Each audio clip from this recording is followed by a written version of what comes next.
Buccaneers Myles Garrett conversation on the show. 1 o'clock, I've got a trade proposal for you. It is the trade that it would have taken to get Myles Garrett. And I want to ask you if you think that's, a trade that you would have done. Because there was a lot of anger that came in that, on our text line here in the studio yesterday when we broke the news about Myles Garrett going to L.A. A lot of folks thought, why couldn't Jason Light make that trade?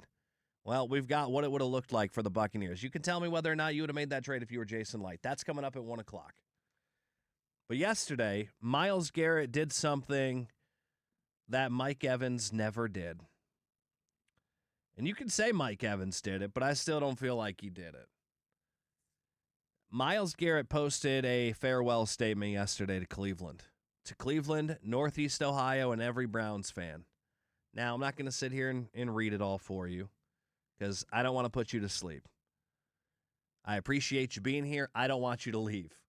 But he put out a nice, long, heartfelt statement. And you could say, well, Mike Evans did too. No, Mike Evans kind of didn't. If you go to any of Mike Evans' social pages, which I don't even know if he has a Twitter, but I know he does have an Instagram. Mike Evans' Instagram account, his personal Instagram account, the last thing he posted was a video of him at a ladies' basketball practice, and before that was him signing his contract. Nowhere on his Instagram profile is the statement where he said goodbye to Tampa Bay. And yesterday, Myles Garrett, it hadn't even been 24 hours, already had the statement ready to go on his personal page. And Mike Evans, who spent so many years here, is going to be the greatest offensive player. As of now, he's the greatest offensive player to ever play here. Fans adore the guy. He is the one guy you didn't want to see in another uniform, and unfortunately, we have to see that this year. He's going to be a 49er.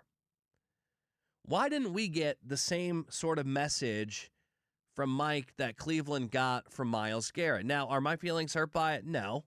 Do I think Tampa Bay deserved it? Yeah, I think for those of you that have supported this team since day one, you sit out there in the heat in September, you go to the games, you buy the jerseys, you've cheered Mike along every step of the way. I think you deserved that.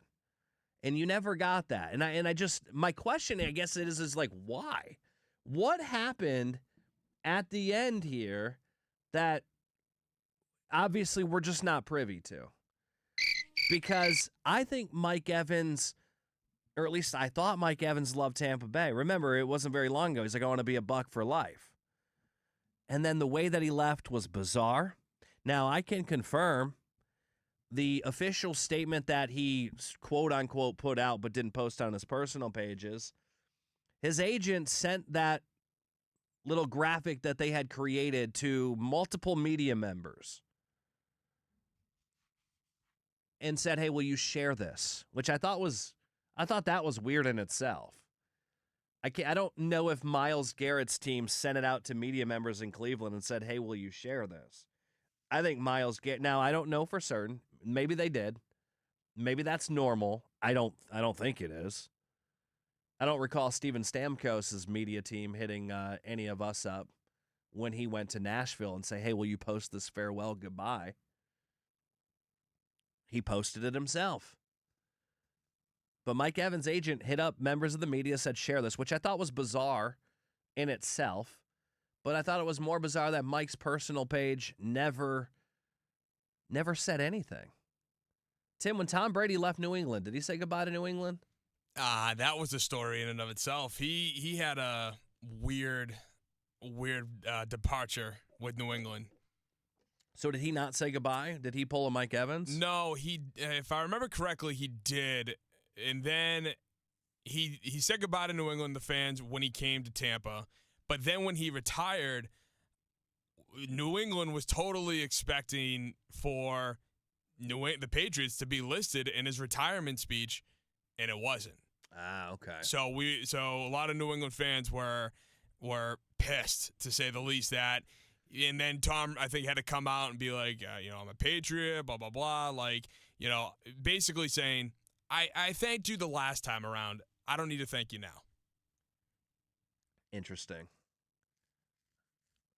So a little bit of beef there too. I wonder if Mike Evans got the advice from Tom. He's like, "Don't say bye.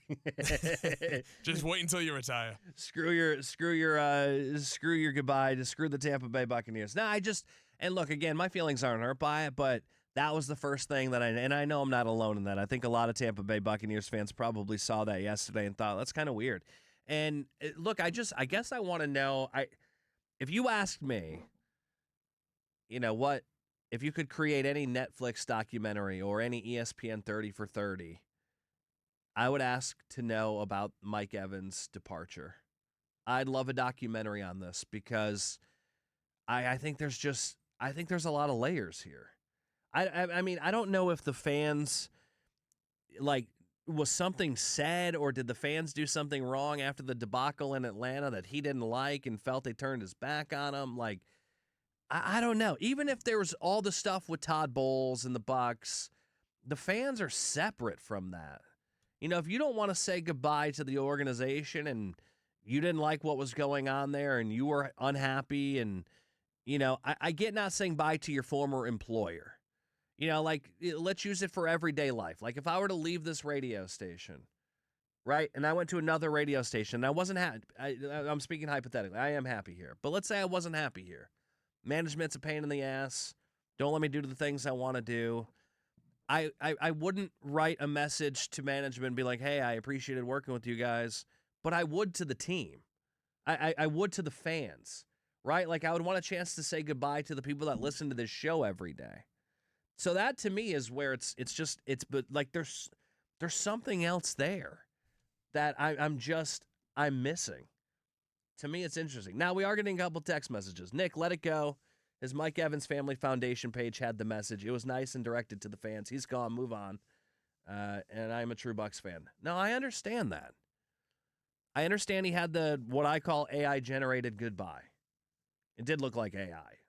Now, I can't confirm that. I'm just telling you what I thought it looked like. It looked like AI. Why wasn't it on his personal page? That's all I'm saying. It wasn't that hard to do. Myles Garrett didn't put it on his foundation page. He put it on the Myles Garrett page. Everybody puts it on their own personal page. Why didn't Mike?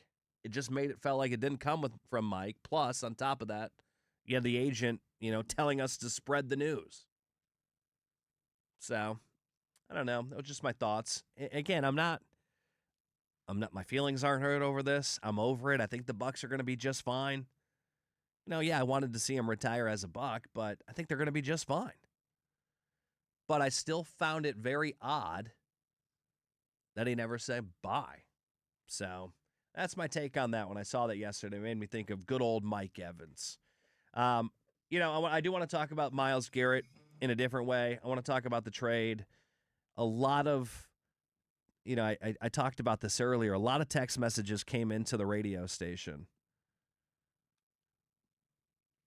about Jason Light after the trade was made yesterday. I want to give you a hypothetical coming up at 1 o'clock today on what that trade would have looked like if the Buccaneers were to make that move for Myles Garrett. Would have been tough for them to do. I just don't think it would have been possible. All right, we'll get into that hypothetical trade. You tell me if you would have made that move. We'll do that coming up next. It is The Nick Wise Show.